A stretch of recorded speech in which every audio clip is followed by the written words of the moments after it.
여러분, 오늘 이 말씀을 함께 교독하면서 읽을 때 여러분들은 어떤 것을, 무엇을, 어떤 광경을 목도하셨습니까?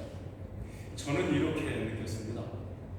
하늘에서 내려오신 신랑과 이 땅에서 준비된 신부가 혼인잔치를 벌이는 광경입니다.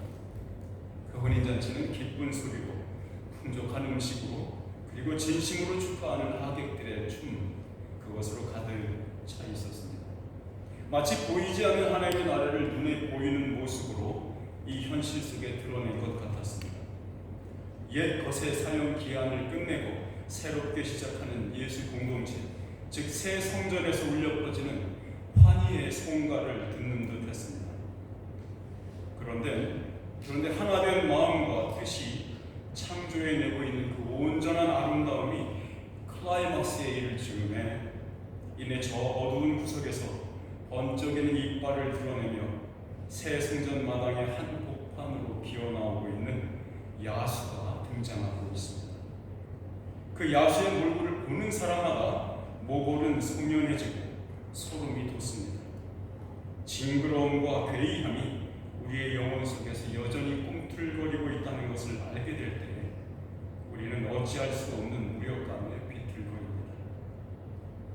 그러나 보십시오. 새 성전의 주인이신 예수 그리스도는 성령을 통하여 자신의 몸을 사탄으로부터 건져내시고 지켜내시고 우리를 정결케 하십니다. 그렇게 그는 새 성전이신 예수 그리스도 그 공동체가 옛 성전을 대신하고 있다는 것을 분명히 드러내고 있습니다. 세계 만방에 그 사실이 널리 퍼지고 세상은 그 하나님의 거룩함과 권위 앞에 두려워 떱니다. 하나님의 백성인 여러분의 영혼은 이 말씀으로 말미암아 정결함과 거룩함으로 회복되어야만 합니다. 우리의 영혼은 이 거룩한 말씀이 이끄는 회개와 믿음으로 반응하여서 다시 한번 그리스도 안에 있는 우리의 정체성을 찾을 수 있기를 주 예수 그리스도 이름으로 축원합니다. 아멘. 오늘 이야기는요, 아까 읽어보신 것처럼 서로 대조되는 두 이야기로 구성되어 있습니다. 바나바라고 불리는 레위족 사람이 자신의 모든 소유를 팔아서 만든 현금 전부를 사도들의 발 앞에 놓는 일이 먼저 기록되어 있습니다. 이어서 아나니아와 삽비라라고 하는 부부가 바나바가 한 일 그를 따라서 그대로 하는데 그와는 반대로 한 값의 일부만을 갖다 놓았습니다. 사도에게 거짓말한 것이 성령에 의해서 고발됨으로써 즉시로 이 부부는 당혹스러운 죽음을 맞게 됩니다. 매우 갑작스럽기도 하고 누구의 예상과도 다른 결말로 끝나버립니다. 아나니아와 삽비라의 사망 사건이 여기 이 사도행전의 첫 머리에 반드시 기록됐어야 할 이유는 무엇이었습니까?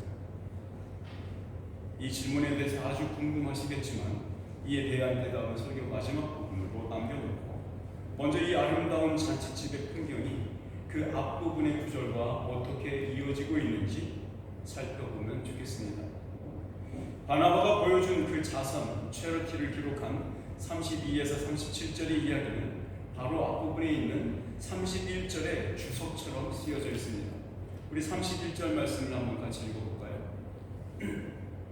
시작. 빌기를 다음에 모든 고인 지체도하니 우리가 다 성령이 충만하여 담대히 하나님의 말씀을 전하리라. 자, 여기 좀 보세요. 무리가 다 성령이 충만하여, 이 부분을 한번 주목해서 보십시오. 우리가 살피고자 하는 오늘 본문 말씀의 이 첫 절 32절이 어떻게 이것을 닫아서 시작하고 있냐면 이렇게 시작합니다. 믿는 우리가. 32절이 그렇게 시작되죠.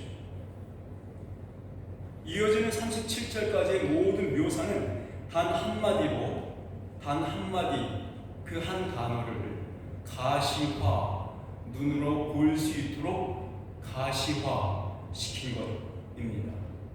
그거는 성령 충만의 내용입니다. 무엇이 성령 충만인가? 이것은 우리가 32절부터 35절까지의 내용이 바로 그것을 아주 우리 눈에 환하게 비춰주고 있습니다. 우리 32절로 35절까지의 말씀을 같이 한번 읽어볼까요? 시작. 믿는 우리가 한 마음과 한 뜻이 되어 모든 물건을 서로 통용하고 자기 재물을 조금이라도 자기 것이라 하느니라 하나도 없더라. 사도들이 큰 권능으로 주 예수의 부활을 증언하니 우리가 큰 은혜를 받아 그 중에 가난한 사람이 없으니 이는 밭과 집 있는 자를 팔아 그 판 것의 값을 가져다가 사도들의 발 앞에 두매 그들이 각 사람의 필요를 따라 나누고 주리라. 믿음과 은혜의 공동체에 들어온 이들은 아무도 결핍하거나 가난한 사람이 없었습니다. 그럴 수 있었던 것은 밭과 집을 가지고 있던 성도들이 자발적으로 자신들의 자산을 매각해서 사도들의 처분에 맡겼습니다. 사도들은 그것을 균등하게 배분함으로써 어느 누구도 배고픔이 없게 하였습니다. 이처럼 은혜를 입은 사람들이 자신의 재물을 아낌없이 내놓는 일은 예수님 주변에서 늘상 있었던 일입니다. 누가복음 8장 2절에서 3절의 말씀이 그걸 말해주고 있거든요. 한번 같이 읽어봅시다. 시작. 또한 아비를 쫓아내심과 병 고침을 받은 어떤 여자들 곧 7 귀신이 나간 자 막달라인이라 하는 마리아와 헤롯의 청지기 부사의 아내 요한나와 수산나와 다른 여러 여자가 함께하여 자기들의 소유로 그들을 섬기더라. 복음을 믿고 은혜 안에 들어온 여인들이 예수님과 함께하는 제자들을 위해서 자신들의 재물을 기꺼이 팔아서 섬겼다, 이렇게 기록되어 있죠. 은혜 받은 이들이 그동안 자신의 삶을 지탱해 오던 것이라 믿었던 재물, 보화를 더 이상 복음의 말씀보다 귀하게 생각하지 않는 사례, 이것 말고 또 있습니다. 여러분이 익히 알고 계시는 그 사람이죠. 여리고라는 성읍에 살던 세리였습니다. 아주 키 작은 삭개오를 기억하십니까? 예수님께서 그의 집에서 하룻밤을 묵으시면서 하나님의 나라를 그에게 전파했습니다. 그렇게 믿음으로 들어온 삭개오의 행동이 어땠는지 한번 보시죠. 누가복음 19장 8절 말씀입니다. 같이 읽을까요? 시작. 삭개오가 서서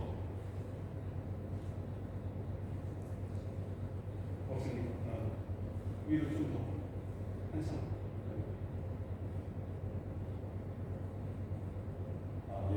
제가 읽겠습니다. 누가복음 19장 8절입니다. 삭개오가 서서 주께 여짜오되 주여 보시옵소서 내 소유의 절반을 가난한 자들에게 주겠사오며 만일 누구의 것을 속여 빼앗은 일이 있으면 네 갑절이나 갚겠나이다. 그렇죠? 자, 오늘 본문 속에서 누가는 이 사도행전을 기록한 누가 선생님은 성령 충만 받는 것과 은혜 받음을 거의 동의어로 사용하고 있습니다. 성령과 은혜로 배부른 성도들만이 그 지갑을 기꺼이 열어서 자선과 구제에 힘쓰는 일을 기록해 놓은 것이죠. 이어지는 이야기는 우리에게 요셉이라는 이름을 가진 한 레위인을 소개시켜주고 있습니다. 이 사람의 별명은 바나바였습니다. 그 뜻은 위로의 아들이라는 뜻이었습니다. 쉽게 말하면 대단한 위로자, 위로에 특화된 사람, 뭐 이런 뜻입니다. 짱 위로자, 이 정도면 이해하겠죠. 이 사람의 별명이 바나바였던 것이, 이 사람은 힘든 자들, 실패한 자들, 그리고 마음이 허전하고 아픔에 있는 자들에게 하나님의 말씀으로, 하나님의 은혜로 잘 위로해서 북돋아주어서 새롭게 시작할 수 있도록 하게 하는 사람이었죠. 그 중에서 여러분이 잘 아시는, 여러분이 좋아하시는 사람이 아주 위대한 유명한 사람이 있죠. 이 바나바의 위로를 얻고서 주님의 선교 사역에, 말씀 사역에 큰 몫을 한 사람 누굽니까? 사도 바울입니다.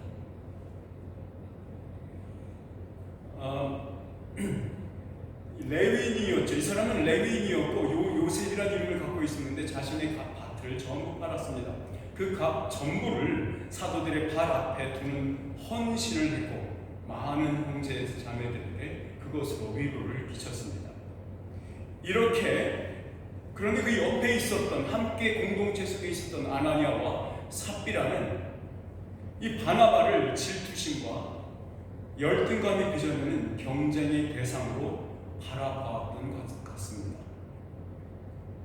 이 아나니아와 삽비라는 본문 말씀 5장 1절부터 그 이야기가 시작되는데 한글 성경에는 보이지 표기되지 않았는데요.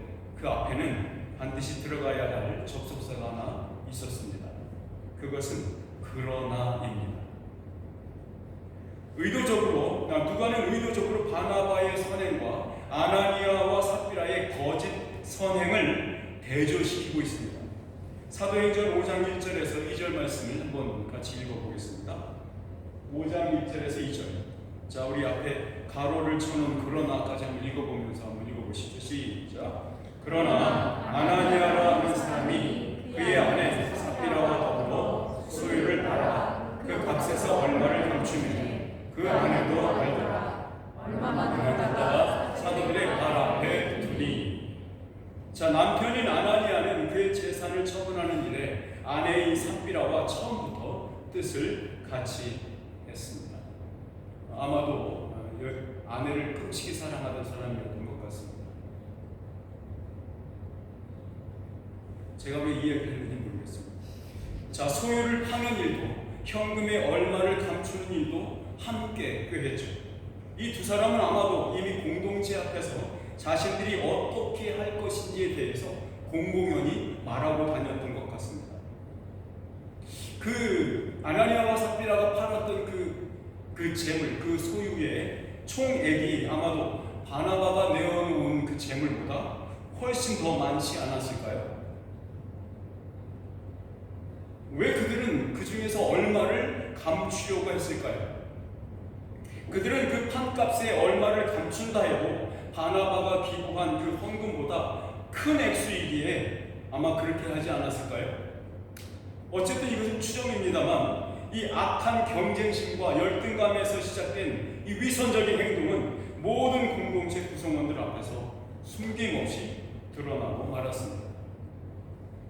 세상은 생존을 위해서 경쟁하라고 합니다. 세상은 그 생존 경쟁에서 어쩔 수 없이 받은 부상, 그 열등감을 안고 살으라고 합니다. 그것이 세상의 방법입니다. 그런데 이 아나니아와 삽비라의 행동이 큰 문제가 되는 이유는 먼저 이 복음의 공동체 안에서는 누구도 헌금을 강요하거나 집을 팔든지 땅을 팔든지 개인의 소유물에 대해서 어느 누구도 어떤 의무사항도 지어주지 않았기 때문입니다. 의무가 아닙니다. 집을 팔아야 하는 것도 아니고 땅을 팔아야만 하는 것도 아니었습니다. 헌금을 많이 내야 되는 것도 아니었어요. 이 은혜의 공동체 안에서는 볼 수 있는 더욱더 중요한 현상은 큰 금액의 헌금을 한 사람이나 아주 동전 하나만 냈던 사람이나 아무도 누가 얼마를 헌금했는지 서로 알 수 없었던 공동체입니다. 그들의 헌금은, 그들의 헌신은 온전히 자발적이었고 철저하게 비경쟁적이었습니다. 그런데 이 아나니아와 삽비라가 한 자선의 경우에는 조금 다른 뒷이야기가 있지 않았을까 추측됩니다. 왜냐하면 베드로 사도가 그들의 헌금을 보고는 이게 왜 전부가 아니냐고 묻고 있는 장면이 나오기 때문입니다. 그렇죠? 그들이 스스로 전부를 갖다 낼 거라고 얘기하지 않았다면 왜 전부가 아니냐고 묻겠습니까?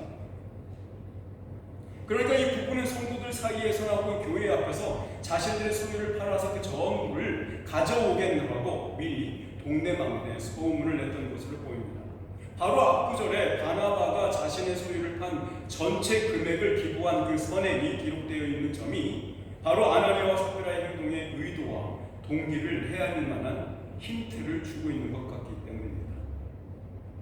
본문 3절과 4절을 보면요, 베드로조차도 자신의 말이 저들의 인생에 어떤 결과를 가져올지 모르는 채 한 말이었던 것 같습니다.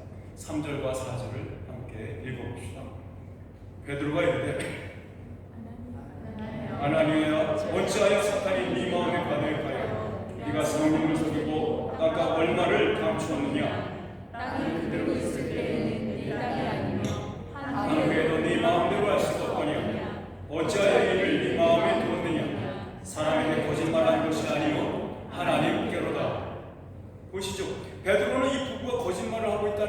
어떻게 알았을까요? 본문이 분명히 말하고 있지 않아요. 다만 본문 전체의 내용과 그 방향성에 미루어 볼 수는 있습니다. 베드로가 이들이 거짓말을 하고 있다는 것을 알 수 있었던 것은 분명히 성령님의 사역입니다. 거룩한 새로운 성전인 예수 공동체가 이제 갓 시작하고 있는 이때에 밖으로부터 오는 사탄의 시험이 내부인의 마음을 통제하고 조종하고 있다는 것을 새 성전 매니저이신 예수 그리스도의 보내신 바 그 성령이 발견하신 것입니다. 이것은 두말할 것도 없이 성령님의 보호하심과 인치심의 결과입니다. 성령님은 주님의 몸된 교회를 순전한 말씀으로 정결케 지켜냄으로써 구성원들 모두가 거룩한 성전이 되도록 보호하시는 그 사역을 하고 계신 겁니다. 성령을 통해서 이 거짓을 알게 된 베드로는 이 부부가 한 갑 전부를 바치지 않았다는 것에 분노하고 있는 것이 아닙니다. 그렇게 말하지 않습니까? 너희는 너희의 땅을 팔기 전이나 그 후에나 여전히 너희의 것이지 않냐라고 묻고 있지 않습니까? 이것은 너희들이 마음대로 처리할 수 있는 것이지 않느냐라고 말하는 것이죠. 베드로의 분노는 어찌하여 사탄이 네 마음에 가득하여 성령을 속였느냐라는 것에 대한 것입니다. 여기서 사탄이 네 마음에 가득하다라는 묘사는 성령 충만 그리고 은혜 충만에 정확히 반대되는 말입니다. 어찌하여 사탄에게 너의 마음을 내주어 가지고 사탄의 지배를 받게 되었는가라고 개탄하고 있는 겁니다. 성령 충만은 새롭고 영원한 마지막 성전인 예수 공동체의 교회의 표지입니다. 여러분, 표지라는 말은 뭐냐면 이것 없이는 이것일 수 없다라는 그것입니다. 예를 들면 인간다움은 이러저러한 인간다움이 없이는 인간이라 볼 수 없다, 이런 말과 같은 겁니다. 교회를 교회되게 하는 것, 이것이 표지입니다. 인간을 인간 되게 하는 것, 그것이 인간의 표지입니다. 이렇게 영원한 구원의 막을 새롭게 열어 젖히고 있는 이 시작에 어울리는 것은 무엇입니까? 그것은 오로지 성령님이 주시는 생명인 것입니다. 성령 충만으로 묘사된 하나된 마음과 뜻, 그것이 이 새롭고 영원한 새 공동체 예수 그리스도의 교회에 어울리는 것입니다. 물질의 소유가 생명을 지켜주는 것이 아님을 아는 것, 그것이 새 성전 교회의 표지죠. 진리와 평화의 중국잔치를 어지럽히는 이러한 도전은 갓 시작되는 교회로 하여금 큰 위기에 직면하게 되었습니다. 아나니아와 삽비라가 몰래 스며들듯 가지고 들어온 이 거짓과 위선의 바이러스는 이 잔치 자리에 있어서는 안 될 것입니다. 구약 성경이 우리에게 들려주고 있는 여러 이야기들은 오늘 우리의 본문과 직접적으로 연계되어 있는 것 같습니다.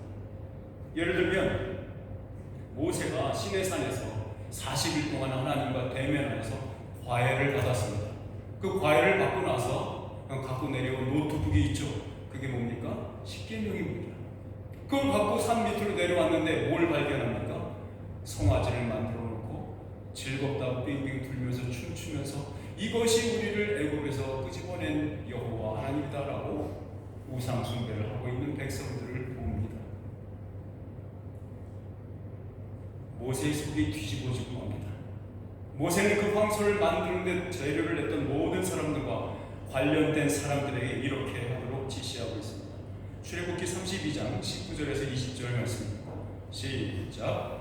진에 가까이 이르러 그 송아지와 그 춤추는 것들을 보고 크게 노하여 손에서 그 판들을 산 아래로 던져 깨뜨리니 모세가 그들이 만든 송아지를 가져다가 불살라 부수어 가루를 만들어 물에 뿌려 이스라엘 자손에게 마시게 하니라. 이어진 28절도 같이 보시죠. 레위 자손이 모세의 말대로 행하며 이날에 백성 중에 3,000명 가량이 죽임을 당하니라. 이제 막 애굽의 노예 생활에서 벗어나서 참 자유인이 된 사람들이 하나님의 백성으로서 어떻게 살아야 할 것이며 어떤 자존감을 가지고 어떤 자부심을 가져야 하는지 십계명을 통해서 가르쳐주고 있는 바로 그 시작 찰나 아닙니까?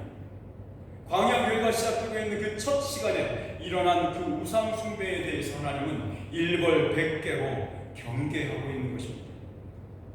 레위기 10장에는요 하나님께서 가르쳐주신 방법대로 제사장 아론이 처음으로 제사를 진례해요. 그런데 그 아름다운 제사가 마치고 하나님의 영광이 제사에 가득 임합니다. 너무도 영광스러운 광경이었죠. 이스라엘 모든 백성들이 하나님의 영광을 체험합니다. 그 첫 번째 제사를 통해서 말이죠. 그런데 바로 잇따라서 어떤 사건이 벌어지냐면 그의 두 아들 나답과 아비후가 저지른 만행, 악행이 바로 잇따라 나옵니다. 그들은 더러운 불로 분향함으로써 그 악행으로 인해서 하나님께로 진노함을 입었고 하나님께서 내리신 불로 확 타서 다 죽어버립니다.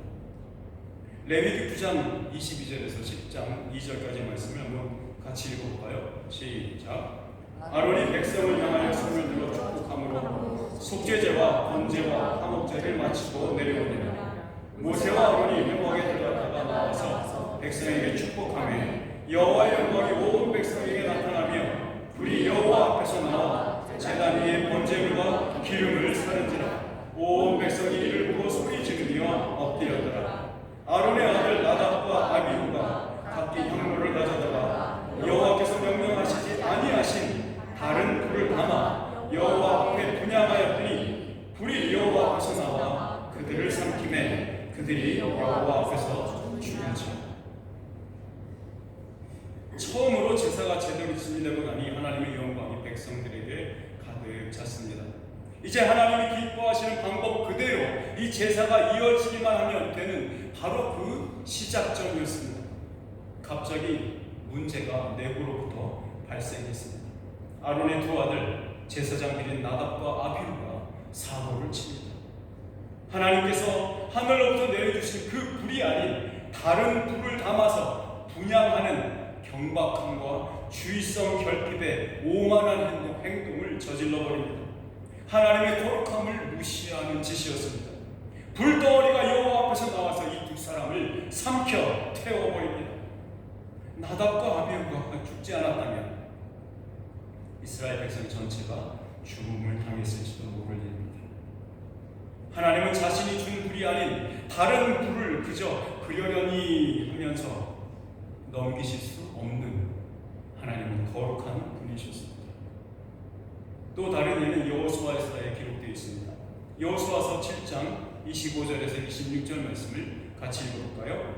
여호수아가 이르되 네가 어찌하여 우리를 괴롭게 하였느냐? 여호와께서 오늘 너를 괴롭게 하시리라 하니 온 이스라엘이 그를 돌로 치고 물건들도 돌로 치고 불을 사르고 그 위에 돌 무덤을 크게 쌓았더니 오늘까지 있더라. 여호와께서 그의 맹렬한 진노를 그치시니 그러므로 그곳 이름을 오늘까지 아골 골짜기라 부르라.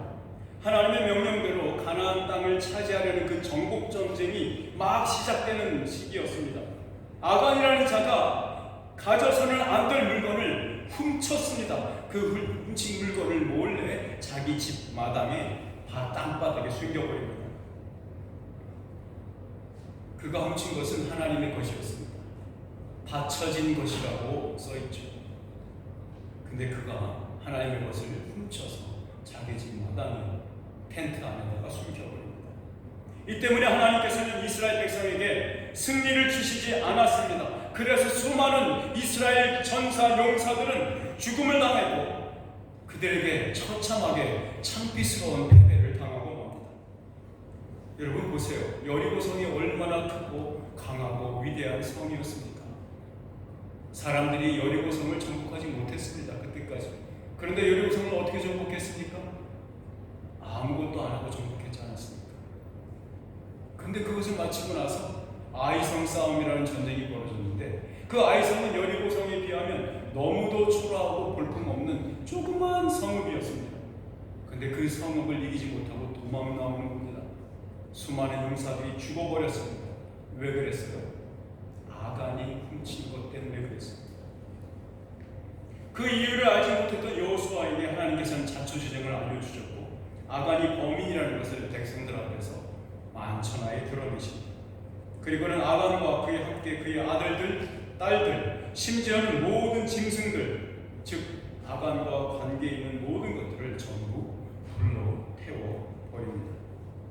이 세 경우에서 보듯이 오늘 아나니아와 삽비라가 즉결 사형 집행 처분을 받은 것은 처음 시작된 진리의 말씀의 공동체인 하나님의 나라를 거짓과 위선 그리고 불신앙으로 오염된 것들을 거룩한 교회에서 제거하시는 일이었습니다.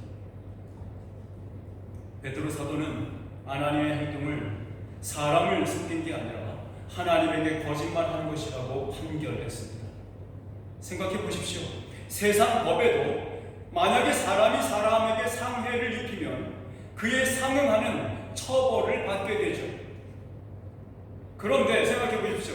창조주이신 하나님에게 더군다나 그의 명성과 그의 거룩하심에 스크래치를 낸다면 어떤 처벌을 받아야만 합니까?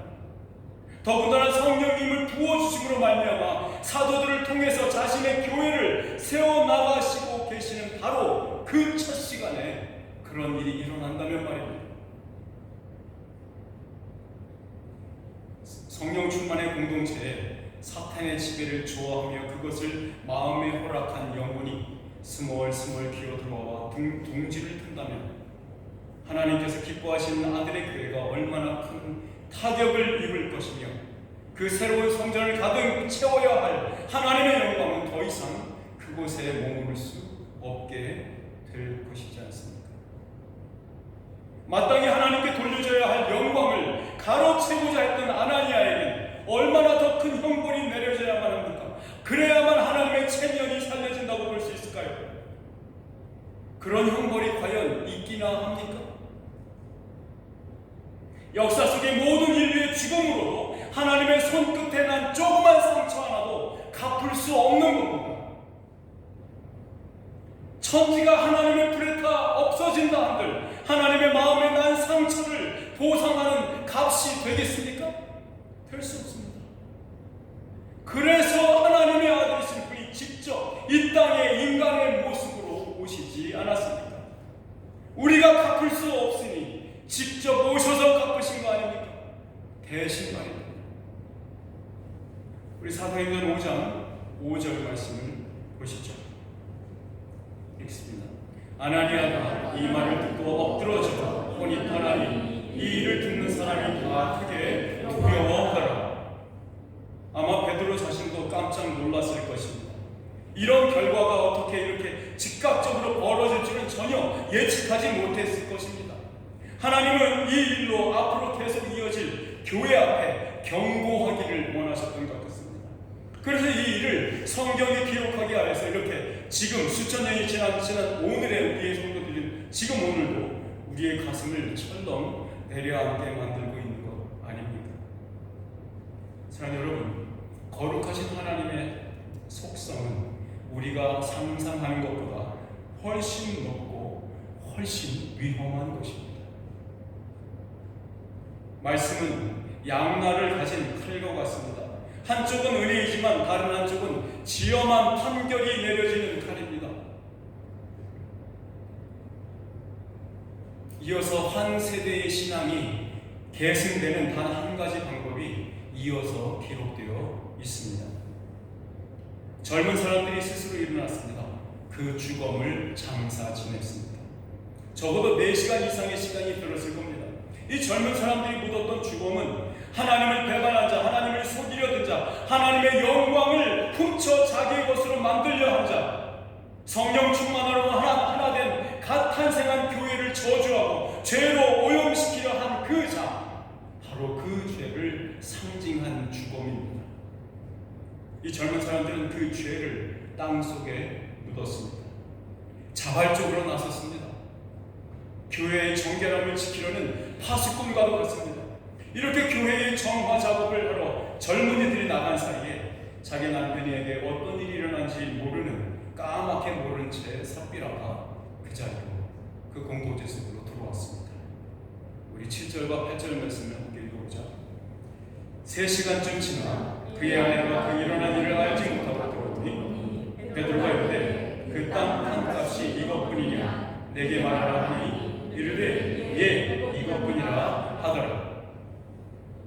아마 베드로는 방금 죽어나간 아나니아의 아내인 삽비라에게 살 수 있는 기회를 주고 싶었는지도 모르겠습니다. 그 뉘앙스는 이런 겁니다. 삽비라, 너만큼은 꼭 사실대로 말해야 돼. 알겠어? 이렇게 얘기하는 뉘앙스 같지 않습니까? 이전에 자신의 남편과 함께 모의하여서 꾀했던 일에 대해 절대로 남들이 알 수 있는 일이 아닐 것이라고 자신했기 때문일까요? 그녀는 단호한 어조로 예, 이것뿐입니다 라고 답합니다. 이에 베드로가 이렇게 말했습니다. 9절입니다. 같이 읽습시다. 베드로가 이르되 너희가 어찌 함께 꾀하여 주의 영을 시험하려 하느냐. 보라, 내 남편을 장사하고 오는 사람들의 발이 문 앞에 이르렀으니 또 너를 메어 내가리라 하니. 베드로는 삽비라가 어떻게 대답하는가에 따라 어떤 결과가 올지 이미 알고 있었습니다. 왜 어떻게 안다고요? 아나니아의 경우를 받지 않습니까? 베드로는 그녀의 남편의 경우를 통해서 그녀가 계속 거짓을 회개하지 않고 고집한다면 그녀 또한 같은 결말을 맺게 될 것임을 알고 있었죠. 실망스럽게도 삽비라 역시 거짓과 위선을 고집했습니다. 인간적인 의리는 하나님 앞에서는 아무런 가치도 없는 겁니다. 아나니아를 장사하고 돌아온 젊은 사람들이 또 하나의 시체가 베드로의 발 앞에 쓰러져 있는 것을 발견하죠. 그들은 또 그 주검을 싸서 메어다가 그의 남편 곁에 묻어줍니다. 여러분, 오늘 본문 속에 등장하는 인물들 중에서 바로 이 젊은 사람들은 아주 우울하고도 무서운 이 사건의 증인들입니다. 이들은 이 경험을 통해서 그들의 인생 내내 결코 잊을 수 없는 하나님의 거룩함을 체험했습니다. 이 젊은이들이 경험한 성령 충만한 교회의 일원이 되는 그 기쁨과 놀라운 이적들과 함께 그들은 하나님을 두려움으로 경외해야 한다는 그 무서운 가르침을 얻게 되었습니다. 말씀의 공동체 안에서 은혜를 경험하며 높으신 하나님의 위엄과 그 거룩을 목격하는 증인들이 되는 것, 그것이 우리의 신앙이 다음 세대로 이어지는 유일한 길입니다. 11절은 이 사건을 기록한 의도를 마무리하는 구절입니다. 11절을 한번 같이 읽을까요? 온 교회와 이 일을 듣는 사람들이 다 크게 두려워하니라. 이 이야기를 통해서 하나님의 거룩함은 온 교회 성도들의 영혼과 양심에 각인되었습니다.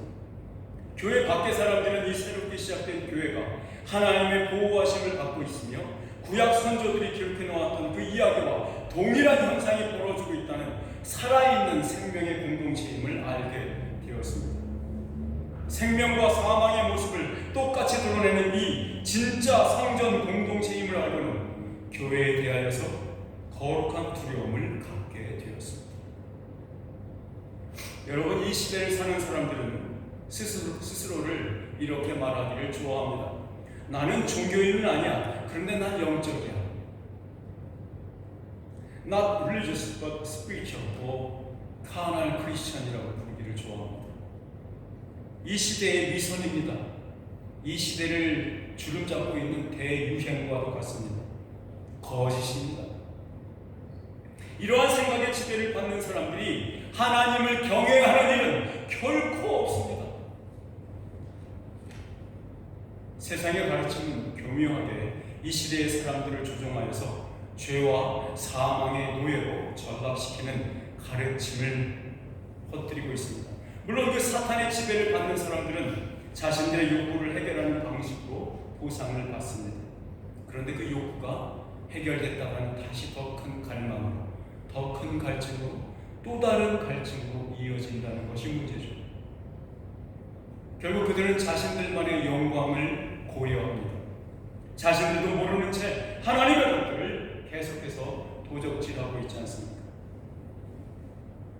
여러분, 기독교의 복음이라고 하는 것은 실제로 작동하는 것입니다. 그리고 실제로 여러분과 나 인간을 변화시키는 것입니다. 하나님의 나라에 합당한 사람으로 바꿔놓는 것이 복음입니다. 하나님의 나라의 가르침에 진심인 사람들 중 누구도 하나님의 것을 훔치려고 하는 사람은 없습니다. 사도 바울은 고린도에 있는 교회에 편지하면서 이렇게 말했습니다. 고린도후서 9장 7절에서 8절 같이 읽어볼까요? 각각 그 마음에 정한 대로 할 것이요 인색함으로 다 억지로 하지 말지니 하나님은 즐겨내는 자를 사랑하시느니라. 하나님이 능히 모든 은혜를 너희에게 넘치게 하시나니 이는 너희로 모든 일에 항상 모든 것이 넉넉하여 모든 착한 일을 넘치게 하게 하려 하시리라. 여러분, 하나님 앞에 드리고자 할 때 우리는 이 구절을 곱씹으며 나아가야 합니다. 성도 각자의 마음에 계획하고 정한 대로 준비하는 헌금이 진짜 헌금입니다. 절대로 강요당해서 하는 일이 아닙니다. 즐거움과 기쁨의 자원함과 자발성으로 드려져야 합니다. 그래야만 사탄의 지배를 받지 않는, 그래서 온전히 성령의 충만함으로 거룩한 분의 지배를 받는 행동이 되기 때문입니다. 이처럼 온전한 연보를 드리는 우리들에게 우리를 은혜에 충만케 하시고 우리를 모든 일에 모든 것에 넉넉하게 만드신다는 약속, 그리고 더욱더 많이 더 큰 자선을, 더 큰 선행을 할 수 있도록 우리를 도우신다는 그 은혜를 여러분과 제가 그 약속을 믿음으로 받으셔야 합니다. 이것을 여러분의 양심과 여러분의 마음에 각인시켜야 합니다. 오늘 이 이야기는,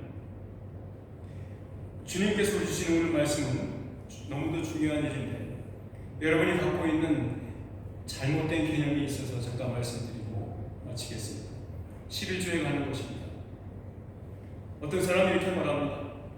11조는 구약의 규례요, 구약의 율법이니까 신약에 사는 사람들은 지키지 않아도 된다 라고 말하는 사람이 있습니다. 여러분, 뻥입니다. 거짓입니다. 왜냐하면 예수님께서도 그 11조를 인정하셨고 11조를 냈던 그 과거의 두 랩돈을 축복하고 그가 더 큰 헌금을 냈다라고 말했던 적이 있습니다. 구약의 율법 모든 것은 예수 그리스도께서 이중계명으로 하나님을 사랑하고 이웃을 사랑하는 이중계명으로 말씀하셨지 절대로 구약의 율법을 폐기하시지 않았습니다. 무너뜨리지 않고 더 의미를 분명히 살려서 해석하셨던 것을 기억하셔야 합니다. 두 번째는 11조를 낼 때 반드시 그 로컬 철치에게 내야 한다는 말입니다. 그렇지 않습니다. 여러분의 마음이 이끄시고 마음에 정한 대로 계획한 대로 준비하셔서 그 11조가 다른 데로 보내져도 문제 없습니다. 하나님의 말씀에서 어긋나는 일이 아닙니다. 세 번째로, 이 11조를 내면 내가 당장 먹을 것이 없어져 죽을 것 같습니다 라는 생각입니다. 위선이고 가짜고 거짓입니다. 저는 한 번도 들어본 적이 없습니다. 11조를 내는 가난한 자가 그 11조 때문에 더 가난해졌다는 말입니다. 사랑하는 여러분, 오늘 우리가 11조 이야기를 하려고 하는 본문은 아닙니다만, 그러나 우리가 진정코 새 시대에, 새 성전에, 새 언약에 속한 공동체에 속한 멤버라면 예수님께서 우리에게 알려주신 이 말씀을 통해서 주신 은혜가 우리의 삶으로 드러나야만 합니다. 여러분의 손으로 드러나야 할 것이고 여러분의 손길로 그 연고는 그렇게 받쳐져야 합니다. 혹시라도 여러분이 도박을 해가지고 큰 돈을 땄다고 해서 11조 하시면 안 됩니다. 우리 교회는 그런 11조 받고 싶지 않습니다. 어떤 사람은 속으로 생각하겠죠. 주려고도 안 하는데 김치국 마시기는 이럴 일이 있죠. 사랑하는 여러분, 우리가 하나님 앞에 헌금하고 하나님 제대로 바치는 것은 우리의 신앙 고백입니다. 내가 무엇을 했는지, 내가 무엇을 사랑하는지, 내가 무엇을 쫓아가고 있는지를 표현하는 우리의 행동입니다. 그 은혜가 여러분과 우리 모두에게 공히 같이 있기를 주님의 이름으로 축원합니다. 기도하겠습니다. 사랑하신 아버지 하나님, 오늘 말씀을 통해서 하나님의 진리의 말씀이 우리의 양심과 우리의 마음을 청소하시고 정화시키며 깨끗게 하시는 은혜가 있기를 소원합니다. 아버지 하나님, 참으로 하나님의 영광과 하나님의 그 거룩함은 무섭습니다. 우리의 마음에, 우리의 생각에 담아둘 수도 없는 너무도 큰 것이고 너무도 위험한 것이고 너무도 광대한 것입니다. 하나님께서 예수 그리스도를 통해서 우리로 하여금 그 은혜를, 그 영광을 담아낼 수 있는 그릇으로 참 마음과 온전한 믿음을 우리에게 주셨사오니 우리가 그것으로 아버지 앞에 나아가게 하시고 영광을 사모하게 하시고 주님의 거룩함을 배우게 하여 주시옵소서.